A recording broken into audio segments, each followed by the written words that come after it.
J'ai été corrigé par Dieu 2 fois durant les 10 jours passés et j'aime cela. J'aime quand Dieu me montre des choses que je fais mal. Ça ne me fait pas me sentir mal dans ma peau. Je comprends vraiment que la correction de Dieu est une indication de son amour.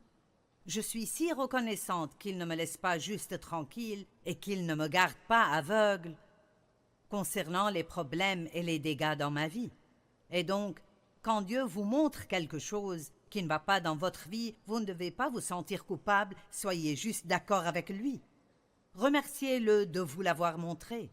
Demandez-lui de vous aider à le changer parce que vous ne pouvez pas le changer sans lui. Amen. Et si vous tombez de nouveau, vous essayez de nouveau. Et si vous tombez de nouveau, vous essayez de nouveau. Et comme Dieu voit la sincérité de votre cœur, il vous aidera. Donc, j'ai été réprimandée par Dieu parce que j'étais critique. Je parlais à propos des gens d'une façon critique. Pas pour tout le monde, mais nous avons certaines personnes auprès desquelles nous nous plaignons. Et donc, je me plaignais un peu trop. Et vous pouvez être poussé dans ces conversations. Peut-être que vous ne voulez pas vraiment parler de cela, mais vous pouvez être poussé dedans. Et donc, j'ai accepté cela. J'ai fait certains bons changements et ensuite j'ai été réprimandée de nouveau parce que j'étais impatiente. Et j'ai dit, oh Jésus, eh bien, parce que ça a probablement toujours été ma faute numéro 1. Je veux que les gens bougent à la vitesse à laquelle nous voulons qu'ils bougent. Je ne peux pas supporter les personnes qui flânent toujours. Vous savez, vous attendez toujours qu'ils démarrent. Je ne suis même pas aussi impatiente avec Dieu parce que j'ai appris que le temps qu'il choisit est bon, mais ce sont les gens. Nous nous comporterions bien s'il n'y avait pas de gens.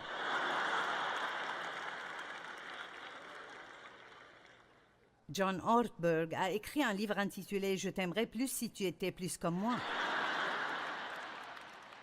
Et Dieu veut que nous soyons patients avec les gens et patients avec les fautes et les faiblesses. Nous gardons en tête que nous avons tous notre propre nombre de fautes oppressives que d'autres personnes ont besoin de supporter. Et je suis impatiente avec des choses comme hier.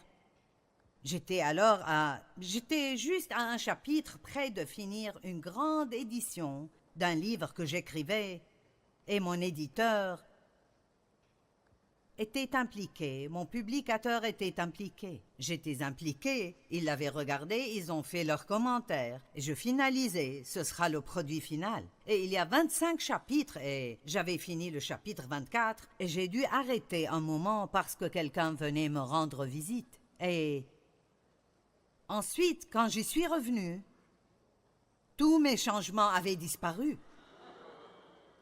Maintenant, vous savez, cela vous rend absolument malade si vous êtes un auteur. Et je ne suis pas vraiment bonne avec toute la technologie et je ne sais pas comment réparer cela. Donc, je dois appeler quelqu'un et cette personne n'est pas à la maison et donc vous appelez quelqu'un d'autre et...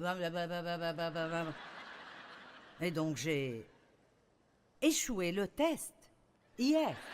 En tout cas, ça a été réparé. Mon fils est bon en technologie et il est venu et a réparé cela. Et j'ai dit, qu'as-tu fait? Il a dit, je ne vais pas t'expliquer parce que la prochaine fois que ça t'arrive, tu m'appelleras de toute façon.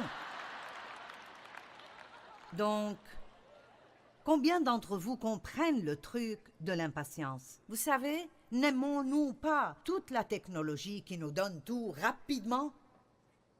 Mais vous savez quoi? Nous pouvons être impatients si nous avons besoin de conduire à travers une région pendant 3 minutes sans bon réseau téléphonique. Je ne sais pas ce qui arriverait si nous n'avons pas nos téléphones pendant 2 ou 3 jours. Donc,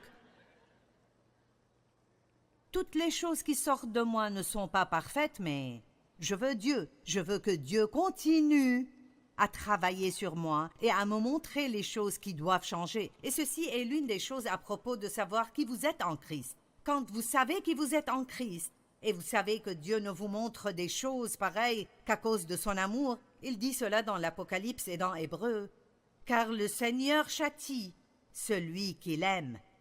Donc il nous montre nos fautes, d'après l'Apocalypse, à cause de son grand amour pour nous. Et parfois je pense, pourrais-tu m'aimer un peu moins? Juste un peu, mais si vous savez qui vous êtes en Christ, quand Dieu vous montre quelque chose comme ça, vous n'avez pas besoin d'être condamné. Vous pouvez être heureux parce que vous savez qu'il ne le fait que parce qu'il vous aime et parce que cela vous aidera. Allez, ça vous aidera à être une personne plus heureuse et plus en paix.